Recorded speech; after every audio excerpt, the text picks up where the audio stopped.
From a little corner here in Ball Arena, Denver, Colorado, hi, I'm Dan Kingerski on the Pittsburgh Hockey Now and the National Hockey Now YouTube page.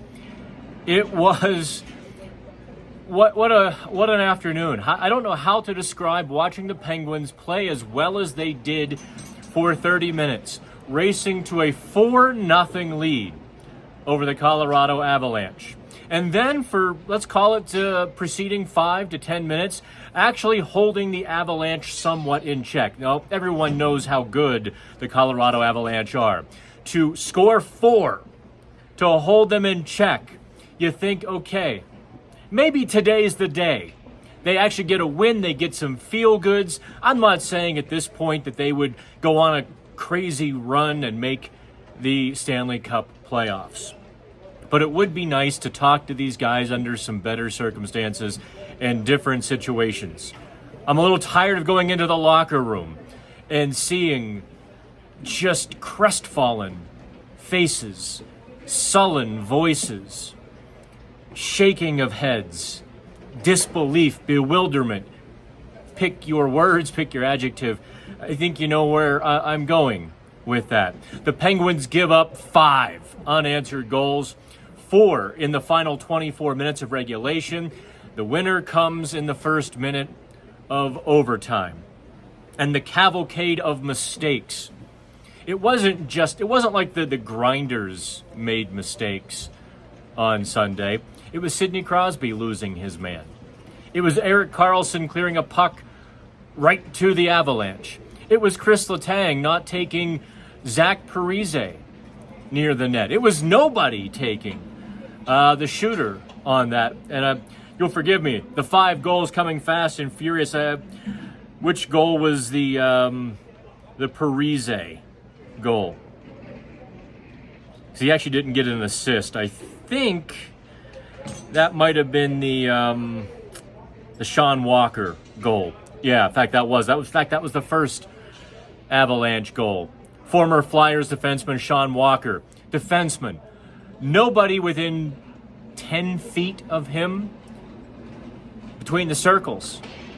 I mean, if he didn't score on that, you wonder if he was ever going to score. And just the preponderance of mistakes. 1 led to 2, 2 led to 4 mistakes. And before long, the Penguins' defensive zone coverage was non-existent. I almost feel like the Marx Brothers. You know, we confused them. We didn't cover anybody. And that's literally what happened. The Avalanche, look, they are good. So the Penguins lose again. They get 1 point on the weekend. They do get the loser point on Sunday. I don't think it really mattered to anybody. To describe the locker room scene to you, before I get to your questions here on the PHN Q&A, I think you want to know what we see in there. Drew O'Connor just crushed. And you feel for him because he's played so well over the last month, 2 months. His game is coming so far. And to just see him, I don't know how we go on. To see P.O. Joseph get his first goal of the season. Sit with his head in his hands in his locker stall. Talking to Alex Nedeljkovic after the game, and his answers, the words kind of sandwiched between head shakes, grimaces, scowls, just feeling every bit of it. I categorized Friday night's loss to the Dallas Stars as finally getting to the 5th stage of grief acceptance. Perhaps that wasn't universal or unanimous. I think a few guys today just got hit with that club that, no, they're not good enough. And you wonder, and I wrote this in the Pittsburgh Hockey Now grades, the PHN report card. You wonder about the cascading effect on their confidence, not just as a collective team, but on each of them. Am I, what's my role in this? And I think it could have a devastating effect. I mean, to this point, I think they've at least kept together. they've at least kind of played as a team, and you wonder if this just absolutely guts them in terms of confidence within themselves. That was my take on it. Whether that's hyperbolic or absolutely accurate, I suppose we'll find out in the next week. And sometimes when you sleep on it, things aren't as bad, and that could happen on the flight back to Pittsburgh. Maybe something happens, they feel a little better about themselves, but I promise you that their heart weighed 20 pounds Sunday afternoon. I did put out the call for the Q&A. Mick Kern of NHL, it's no longer NHL Home Ice. It was NHL Home Ice when I was there. Now it's the NHL channel on Sirius XM. He got us started on the Twitter Q&A, so I'll start with Mick's first. Do not read more into this question. If Sidney Crosby doesn't finish his NHL playing career with the Penguins, which team would he agree to go to, while fully understanding this is not going to happen? That's a really good question. You kind of think maybe Montreal, right? Pull a John Tavares and, his childhood team. Yes, Colorado, I think, would be on the short list. If you're going to finish up, you might as well finish up and help Nate McKinnon get another Stanley Cup, I suppose. Again, not going to happen. But those would be my top two. I also wonder if the NHL would make a call and say, hey, Sid, remember when Wayne rejuvenated Los Angeles? We're just saying, we're just putting it out there. I could see something like that happening where Crosby went to a market to kind of revitalize it. Maybe like Salt Lake City. All right. Enough of that. Why not move Carlson to wing, asks Ben. Dude doesn't play much defense. I'm going to take that as tongue-in-cheek. Sidney Cup, hockey god. When will Dubis announce the firing of Dubis as GM? Y'all killing me today. How has this once great franchise that had elite GMs of Patrick, Shiro, and Rutherford now been stuck with two of the worst GMs in the history of hockey in Hextall and Dubis? Let's not write Kyle Dubis off as one of the worst GMs. I mean, I did take a pointed tact, sharp criticism of his handling of the Jake Gensel situation in print on Saturday.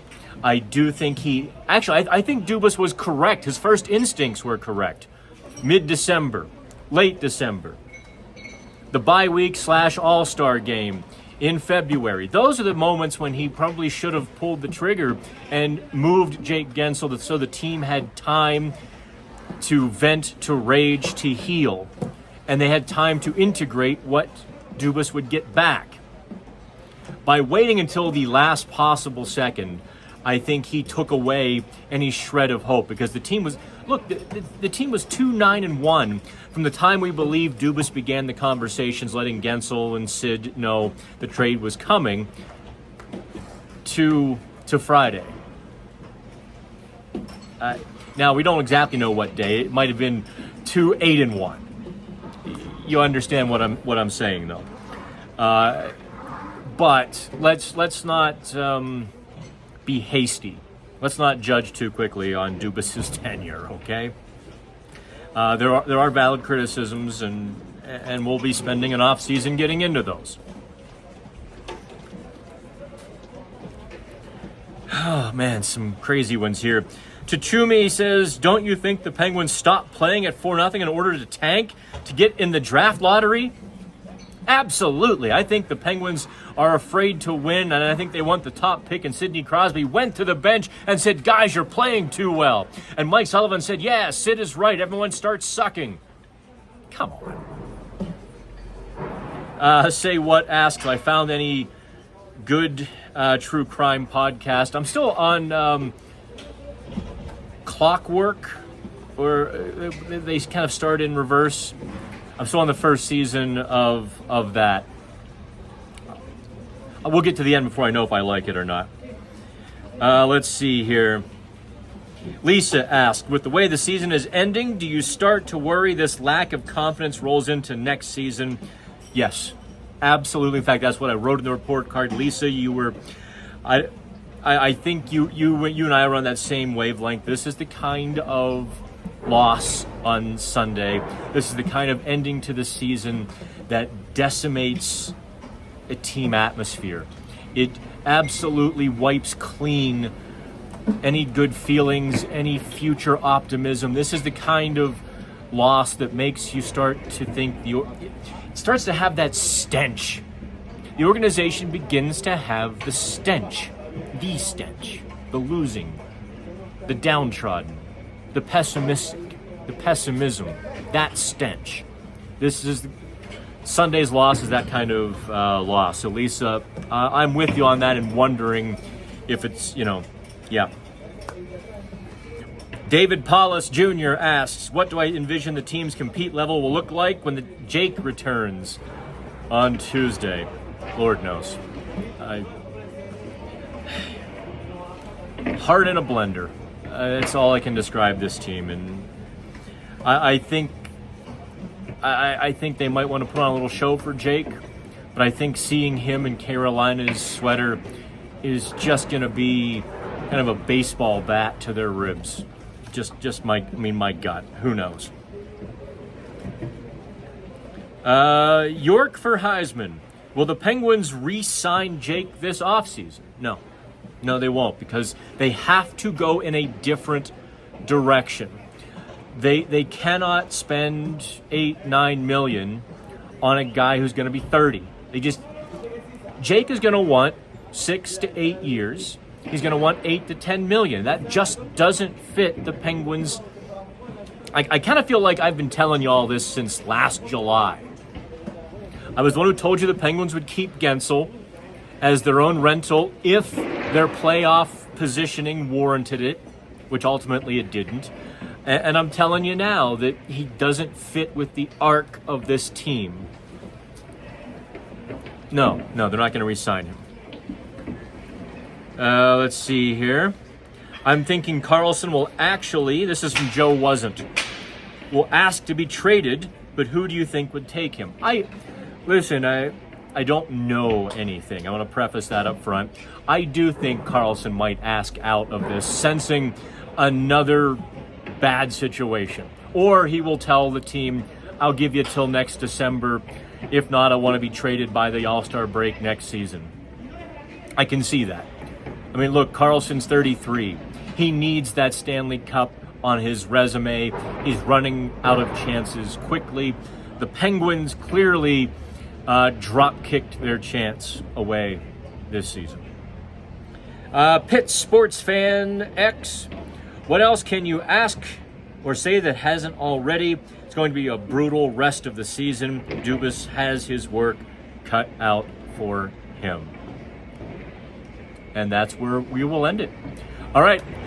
I am flying out of Denver tonight, just ahead of a snowstorm, I hope.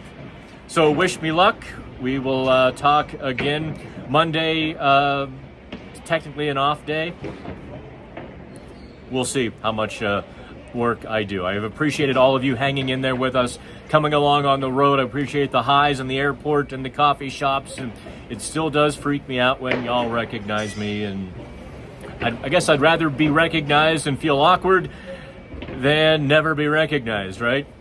We've been working pretty hard. We've got a lot of changes in store at Pittsburgh Hockey now.